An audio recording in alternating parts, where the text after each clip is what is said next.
مش كل وجع محتاج دواء، لكن كل وجع محتاج وعي. في عادات صغيرة جدا لو بقيتي متمسكة بيها هتمنع عنك كمية كبيرة من الضغط والاستنزاف والانطفاء الروحي. ابعدي عن الناس اللي بيستنزفوا روحك.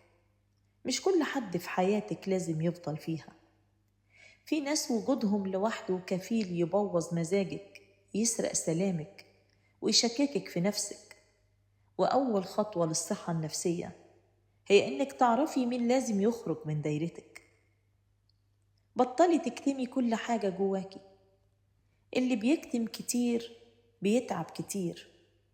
مش لازم تحكي للكل، لكن لازم يبقى عندك مساحة آمنة تتكلمي فيها، تبكي، تفضفضي من غير خوف.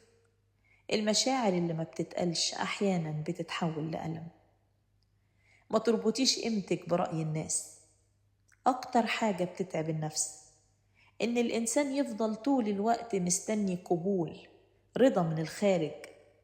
طول ما قيمتك في إيد غيرك عمرك ما هترتاحي. السلام النفسي بيبدأ لما تبطلي تشتغلي على إرضاء الجميع.